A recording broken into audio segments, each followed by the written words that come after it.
Welcome back to Kickback with Chad and Ricky, and we are so happy to be bringing on our first guest, and that is Jordan Cornette, who does great work with the ACC Network, ESPN Radio, and might have blocked a few shots for the Notre Dame Irish back in the day. Jordan, what's up, my man? Yo, I'm the first guest. Okay, I like that. I like that a lot, man. It's good to be on with you, Chad and Rick. Chad, we obviously go way back, man. Nobody hustles harder. And Rick, you're keeping good company, obviously, with this guy. So it's nice to meet you on here virtually, bro.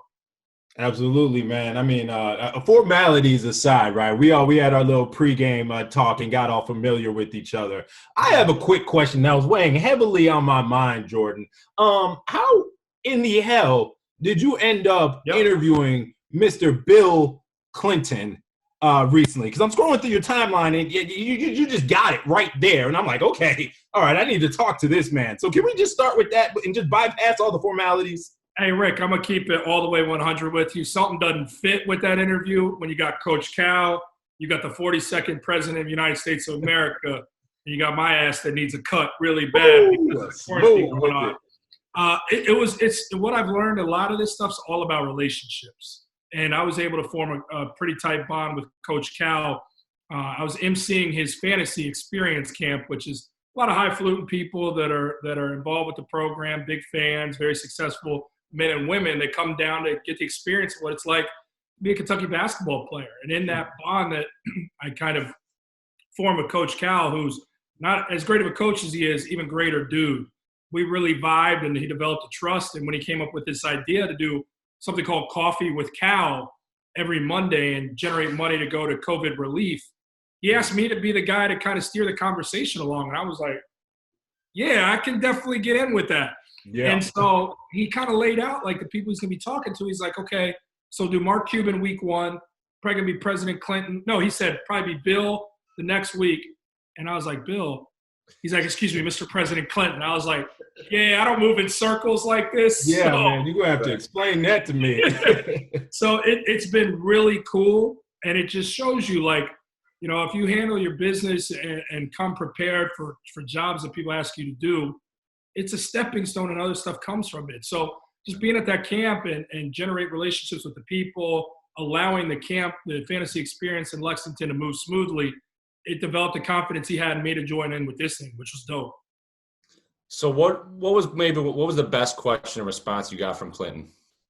You know, we asked him a lot about – one of the questions that I thought was really interesting and very timely was we're in a place now where the world is so divisive. Everything is split. You're one side, you're the other. We're rife with division. And you would think a virus like this would bring us all together in a fight to beat this thing. But you've even seen more divisiveness in our country. And so I asked him about, you know, being a guy who had a political rival in 41, President George H.W. Bush, rest in peace, and W, his son, these were political rivals of yours.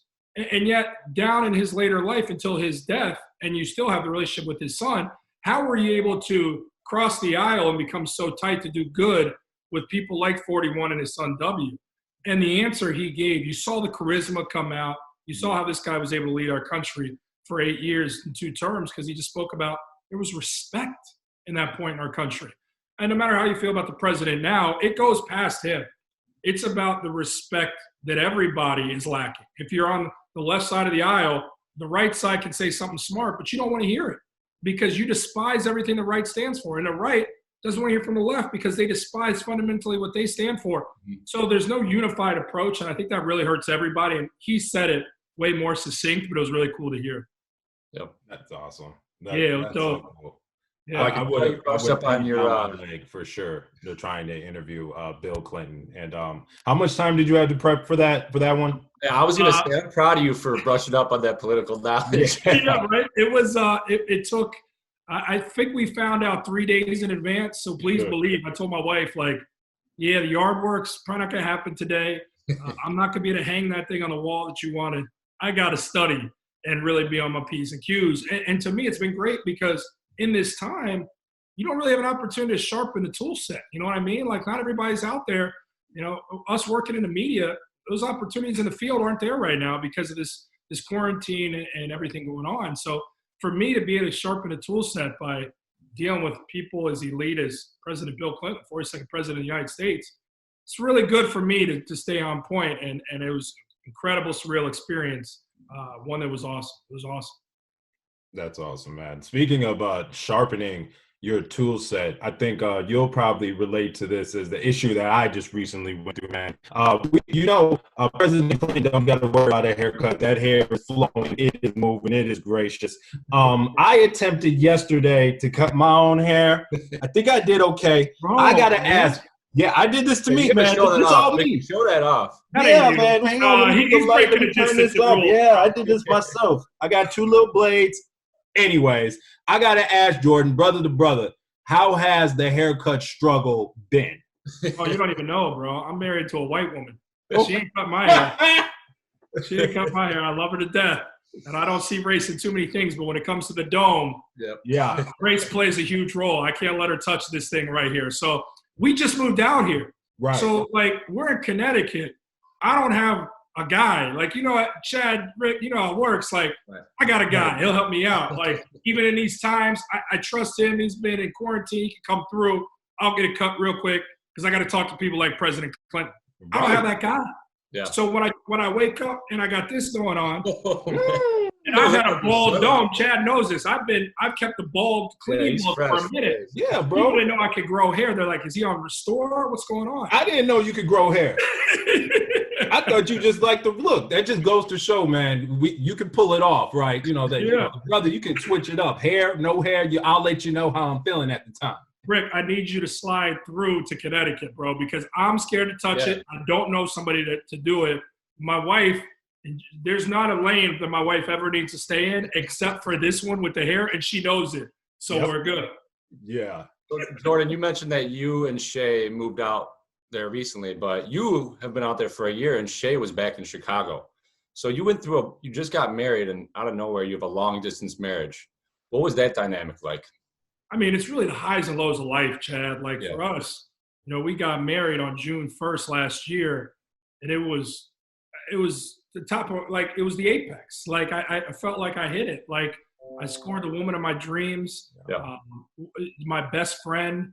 I have a 12-year-old son. She's a great stepmother and influence to him. I couldn't have been luckier. And then, you know, to double back a little bit before that, I knew coming into to our wedding day what lied ahead, and we both knew that because I'm on my bachelor party. I'm in Scottsdale, Arizona. I'm turning all the way up with my friends. As you should. I got a call from my agent, and he's like, "Yeah, you got the job with ESPN." So I'm happy. I'm ecstatic. It's a dream job, but you got to pick up and move to Connecticut. Right.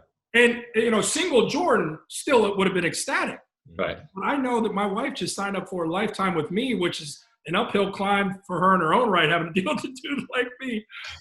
But in all seriousness, knowing the titan she is in the industry and knowing how talented she was and the opportunity she carved out in Chicago and the voice she became for professional sports in Chicago. And she was also doing ESPN 1000. Yeah. The She's big in her own right, for with sure. the Bears. She was huge. She's more talented than I am.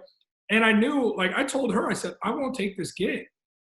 I won't do this because I know how good we have it in Chicago, by the way, her hometown. And she said to me, she goes, "No, if this was me, I know what you would do. This is you." She keenly understands the business working in it. She's like, "We knew this would happen at some point. Let's go." And it's because she knew how talented she is. She knows that there'll be stuff lined up for her. She's already lined up some stuff. Right, that's awesome. And she wanted to support me. So I walked into my wedding day like, I scored the ultimate prize, and not as a trophy. I just mean like the ultimate dream in this woman, because not only is she all these great things, but she's got my back. So when I talk about the lows, then I pack up. She has to finish her contract. So she's there for another 4 months after I say goodbye to Chicago. I'm living in temp housing in Hartford, Connecticut, don't know anybody, starting what's supposed to be a new dream job, and I'm miserable because I miss her. I love the opportunity, I love the network, so happy to be a part of it, but you're not celebrating the win with the person that's there with you. Right. And guys always like to make those jokes like, oh, the old ball and chain, and like that's like the cliche thing to do. When you're alone and you miss the woman that you love, it is painful. So when she got out here 4 months later, I've been ecstatic. And in one way, the quarantine, it's kind of been a silver lining has been us being together like this during this whole time has been beautiful. Yeah, man. I mean, everyone's been rooting for your relationship, Joss and I especially. I've seen the way you interact with her, and I knew you two were meant to be. And I was kind of worried when I heard you were moving out, she was staying there, but I'm just really happy that it's all turned out. Thank you, Chad. Watch this. I'm gonna try and get her to come over here. She doesn't have her makeup on. There's no way she's gonna do this. Hey, Shay, you want to come over and say hi to Chad Rick? It's my dog. Shay, you want to say hi? She said, hold on. She ain't coming. We can go ahead. She ain't going to do it. Here we go. All right. Because I got a question for both of y'all. I guess it would be, what's the one thing in a distance relationship? Because how far apart were you guys? Like, how long was she still in Chicago and you had made the move? So I'm trying to think. I think it was about 3 months. I did in Hartford. They put me up, ESPN. I was lucky enough. They put me up in temp housing in a nice condo. And for 3 months, I was away from my wife. I'd fly back there on days off and all that, but we would slam 3 months away from each other. Yeah, no, that's love that you guys at least had the option of, you know, catching a flight and going to see each other. I was going to ask, what's like the one thing you didn't expect that you would miss from your snookums, right? And obviously the obvious answer, right, my brother? But the second answer, yeah, right. after that, what were you like, you know, because especially living with a woman, right, your life improves. Just as a man, you know, it upgrades. You didn't even know that you were lacking in some areas at home, and she just makes you better. What's one thing that you realize? See these flowers behind me, right? Like, right, there it is. Is it the lavender flowers? Was that the biggest upgrade that you got when you got your snookums back? You know, for me, honestly, it was my best friend, and I'm not trying to sound cliche. Right. You both have beautiful women. You're not sounding cliche because we know how well you two work. So yeah, well, here she's coming in. Look at her. I told you. Hi, Shay. How you doing? That's nice to meet you. All right, perfect timing. Jordan has to answer what he missed most about. Hey, you want to hear the answer to this? Yeah. I miss my best friend, man. And I think you guys both appreciate that, having two women in your lives. Like, everything. Like, I miss, like, the criticism that comes from her. I miss the jokes. Right. Yeah, right. Yeah. I miss the jokes. I miss celebrating the wins. You know, somebody as a sounding board for the losses. I miss all that stuff. I mean, we joke about the physical side, obviously, but the intimacy that comes with the mental side, guys don't realize we have that until you really connect with a partner in that regard. And once you have that, it's taken from you. You're like, damn, I don't know how I did that many years without it. I need that back in my life. Yeah. All right, we've got a little sentimental. Let's get to know, right? Switch the gears. Yeah, right. You're about to get me scared. I got some wine here too. Yeah. Right. Take a little sippy. So it's pretty well known. You're the all-time leading shot blocker in history. I think that's been pumped out in everybody's throats a little bit enough. I think, Rick, you got another stat for him? Oh, yeah. So Jordan, check this out. So I'm doing my little research on you and figuring out, all right, what can I know about? And obviously that's the one thing everybody said. Jordan Cornette, #1 leading shot blocker in Irish history. Do you know how many career fouls you had? Oh, no. I don't. And you let me know if you're proud of this number or not. So 201 career blocks, 293 career fouls. I think that's a pretty good ratio. What do you think? Let me talk to you like this. You know, and when Chad, you're going through layup lines pregame, like getting your stuff together, shots, you're getting your offensive game ready for tip-off. I was off to the side practicing blocking shots, bro. I wasn't touching the ball, man. Like, my defense was my thing. So in the attempt to block a shot, it was either going to be a shot block or it was going to be a foul. And thanks to the research, it was more fouls, I realized, than actual block shots. Hey, but I do need to clarify the stat. This needs to be clarified. Okay. I did have 201. Do you guys know who had 200 and was the former record holder before me? Do not. He was way better than me. LaFonso Ellis, and my man played 3 seasons and had 200. So me having 201 ain't that impressive when you see what Fonz was really doing. Yeah. That's right there. Still, Jordan Cornette, #1.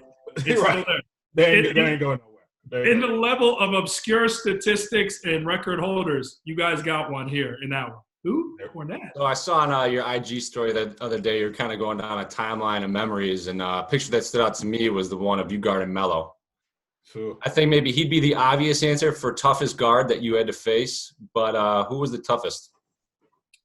Yeah, I would definitely lead with Melo. I mean, because the difference with him that anybody had ever seen was, as a freshman, he got a fifth-year guy's whistle. Like, the respect that he even got from officials because they knew that this guy was official made it even tougher. And he had the mid-range. He had a three-piece nugget together. He could draw the whistle. He was unstoppable.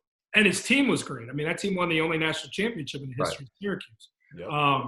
But aside from him, it's really easy for me to say the next guy, Jason Williams. Yep. I had to guard Jay Will now. I had to guard Jay Will from Duke because what got me on the floor and able to start for 3.5 of my 4 seasons was I could guard legitimately 1 through 5 on the floor at 6'8". Like I could, hey, Kobe, chill. I'm not. And so from 1 to 5, I could guard anybody. So I had to guard Jay Will as a sophomore in the tournament, freshman in the tournament, round of 32 versus Duke. I mean, it was Jay Will, his final season at Duke. Beast mode. I played, I think, 9 minutes in the game, and he drew 5 fouls. I fouled out. He was so dynamic. The first step was so real. He was the second toughest, and it was close. I think he's one of the best college basketball players of all time. Yeah.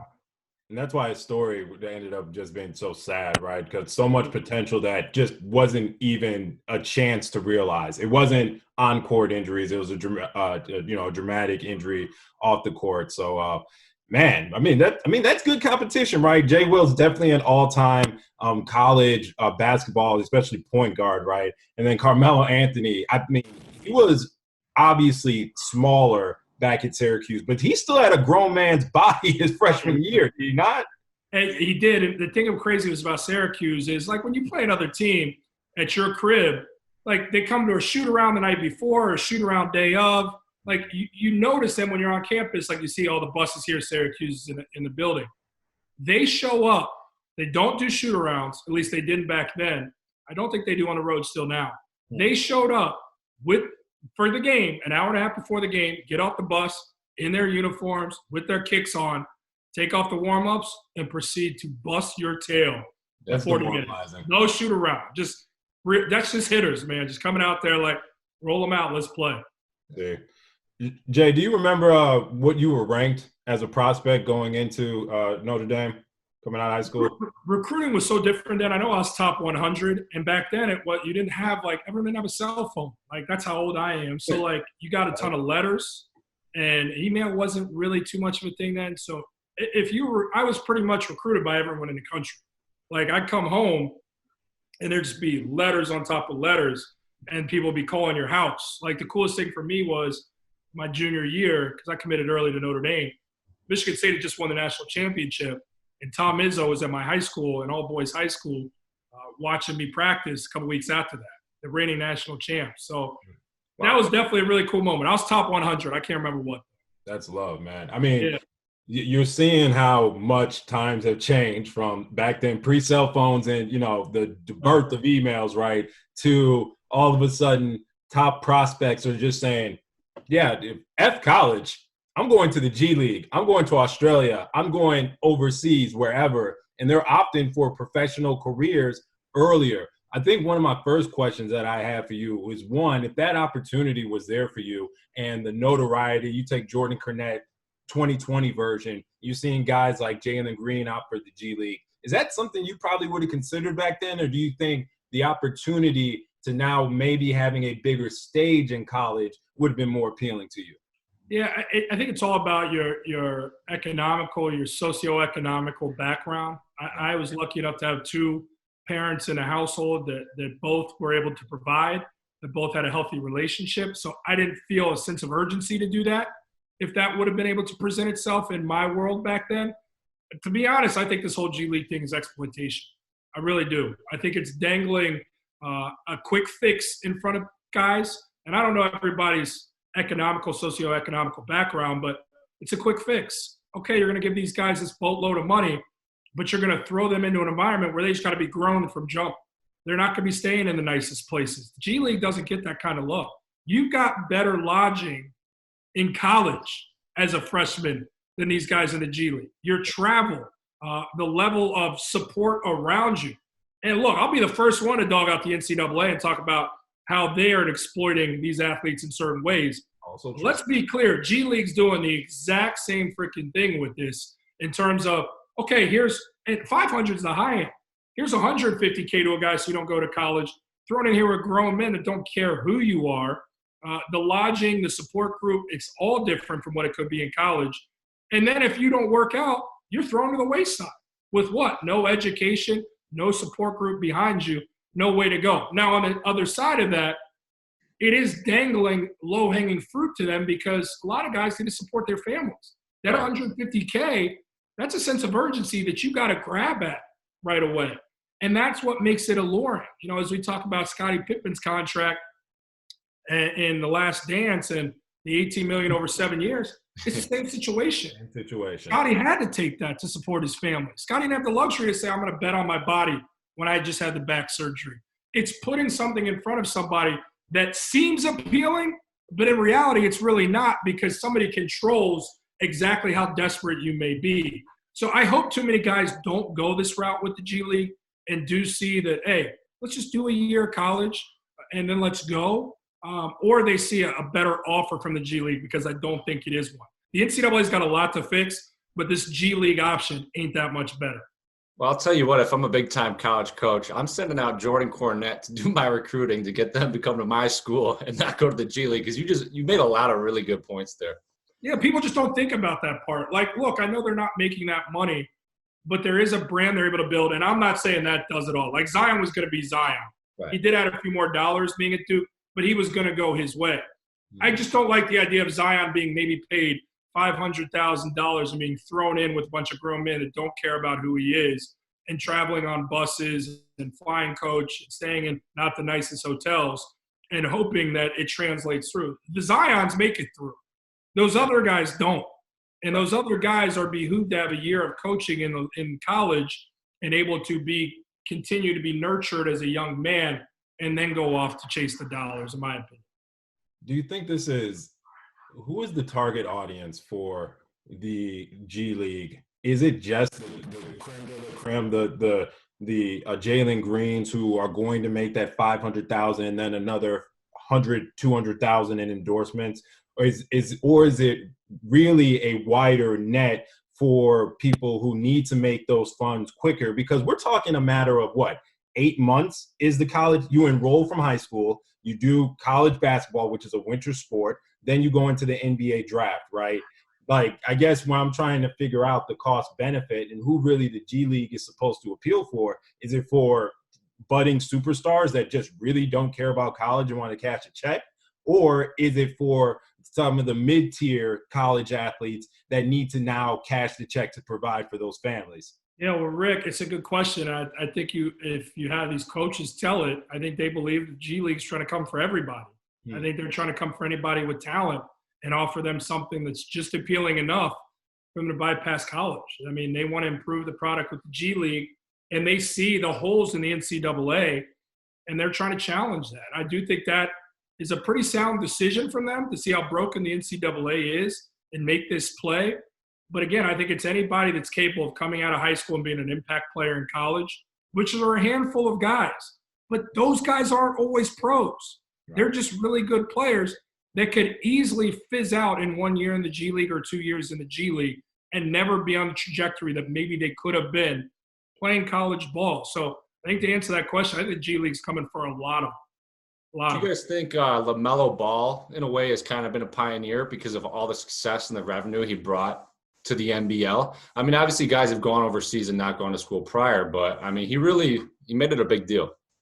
Yeah, I think I think he's got a different situation. I mean, there's a brand awareness there. You can knock his pops as much as you want, but the radar they had a spotlight on him. And let's keep it real. He might be the most talented guy coming into this draft. So you want to talk about a LaMelo, and that's the pitfall for guys that aren't LaMelo, that see that and go, well, LaMelo did it. Well, I could say, well, I was coming up in 2003, 4, 5. LeBron was doing it. Why not me? Yeah. And I'm not saying LaMelo's LeBron, but LaMelo could be the first pick in the NBA draft. Yeah. I wasn't the first pick in the NBA draft. So I don't think it's fair to say follow suit from a guy like LaMelo because he did it. He was in a different league and a rare air than a lot of guys breathe. Yeah. Yeah, no doubt. Hey, Jordan, we're running a little short on time, so we got a couple of little quick questions that we wanted to fire at you as we wrap up. Yeah. I think we all share a mutual friend. His name is David Kaplan, and we all have different relationships with him and experiences. I want to know what one of your favorite or funniest Cap stories or moments that you could share. Oh man, I could share so many. I'll tell you, I love that man. Like I legitimately love that dude, and I could get teared up talking about how much I love him. Like where I am today, it starts with my family, it starts with my parents, no question. But one of the instrumental figures in my career and how I've been able to, I'm not there yet, I got a long way to go, but been able to trend upward has been because of David Kaplan. And you guys know how loyal he is. Yep. You guys know that a guy of his level of achievement and what he means to this city, to Chicago, is huge. And yet he still takes the time to nurture other guys and see their talents and their opportunities grow. There's not a lot of guys like that in this business. And he saw something in me and was like, yeah, let's give Cornette a shot. And that platform at ESPN 1000 allowed me to get this way. So I love him for that. He was at my wedding. We FaceTime weekly. I end every conversation telling him I love him. That being said, I used to work out at the East Bank Club, and this dude would be there all the time. No. In his suit, getting a pedicure or a manicure at East Bank. I've never seen him work out there one day in my life. Kissing babies, shaking hands, taking pictures, getting knees done, getting the feet done. Never saw him catch a workout. He is so funny and so unique in so many ways. But the difference between him and just some people who are unique is he's unflappable. You can't make him feel insecure about those things. That's who he is. Yep. That guy's as comfortable in his skin as anybody as I know. And in a way, it's really inspiring. I mean, me and my wife love that dude to death. I mean, I've gone to him for relationship advice. Yeah. I don't know if it was the best idea, but the advice, right? But I've done it. He's a mentor to me, but in a unique way. He's way more of a good friend. He's really just one of my best guys. I love him. Yeah, Ricky and I both, we don't have the most ideal fathers, we'll leave it at that. But I've never said this publicly, but Cap came into my life in the hardest time of my life. 5 days prior to meeting Cap, I was actually in the hospital with my dad. And 5 days after that, Cap gets my foot in the door at WGN Radio. I'm in his car. You know, it's like times like that where he saw that I might have had something tough going on. He really took over as that father figure in my life. And we're all forever grateful for that. Yeah, he is. And Ricky, I'm sure you got your stories too. He just cares about people. Like, that's why we do this stuff. Like, you guys are having me on because you like to hear people's stories. That's what a podcast is. You like to share with the world, communicate with people, connect with people. Like, Cap is a prime example of that. He loves people. The guy cannot be alone. That's the other thing about Cap. Like, if he's stuck in a car driving somewhere, if I know what his schedule is, I'm like, oh, Shay, Cap's got about a 2-hour ride. He's definitely going to try to talk to me for an hour. He can't be alone. But again, going back to it, he'll be the first one to admit he hates being alone. And I think that's such a big part of it is he wants to see people win. How many people do you know in your life that genuinely want to see people win? Right. It's such a competitive field, and people are like, oh, how'd this dude or how'd this woman get this? Like, what? He loves to see people succeed. Yep. That's a beautiful thing about him. Yeah. Yeah, no, Cap, when someone says someone's the man and he uses that term a lot, right, on the show, Cap is definitely the man. I know when I was just trying to get on my feet, him and his wife, Mindy, they actually got me a job where Mindy is a manager at the Lou Malnati's corporate office, and just how they, kind of embraced me and brought them in. And when I wanted to, I've always had a competitive nature and a competitive spirit, and I wanted to, expand and network and talk to different people. I wanted to talk to one of the, the CEOs of Lou Malnati's just to pick his brain. I remember I was over at the Kaplan's house one night, and I was just casually talking to Alex, his son, about it. That's my guy. And I was like, "Wait, you plan on talking to one of the owners?" And I was like, "Yeah, I'm going to talk." And he was like, "All right, why don't you do a mock interview on me right now?" I was like, "Oh, okay, yeah, let's do it." And it turned out it was amazing. And he knew I needed that, and I didn't know I needed that. And it's always all about preparation. That man is a creature of habit, as you guys already know. And he taught me, or he showed me through his actions the amount of work it takes to be successful consistently. And I'm grateful of that for sure. And that's the other thing is he so keenly understands the DNA of Chicago and what Chicago's made up of. I didn't grow up in Chicago. I lived there for 15 years. It embraced me. I love it in a lot of ways. Look, it can never really be where I say I'm from because I was born in Cincinnati, Ohio.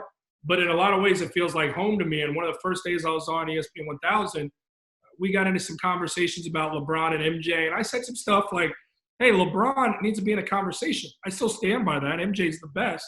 Yeah. But he said, Jordan, but he told me when we got off air, he said, hey, Jordan, understand one thing when you're doing this show. Chicago is the most provincial city in all of the United States. You're either with us or you're against us. And this city is blue collar. We like our Chicago stuff. Always keep that in mind. But that needed to organically come out of me. I needed to feel that love for Chicago before I went all in. But that always stuck with me. And that love for Chicago really blossomed during my time. And with how that city celebrated me and Shay, like as you, Chad, were talking about, like rooting for us to succeed, the love that my wife got when she left Chicago, I was so proud, man. Like I left and I got a lot of love. When my wife left, it was incredible. I was like, we really felt like we left our mark. But that goes back to Cap, him giving us a platform collectively. Now we did other stuff, but him giving us part of that too was huge. And we'll never forget that. Absolutely, man. Well, I think that's a good spot that we can wrap up. Jordan, thank you so much for joining us in the Kickback. Our first guest is in the books. I think this was a pretty solid little first interview, don't you think, Chad? I believe I have to agree. Appreciate it, Jordan. You're the man. You guys are doing great stuff, man. It's fun to follow if you ever need me to come back on, but something tells me you'll have a long list of people wanting to jump on with you. It's been a lot of fun. Cool, man. Appreciate it, Jordan. Yeah, love everybody. All right, y'all. We'll see you next time. Kick back with Chad and Ricky.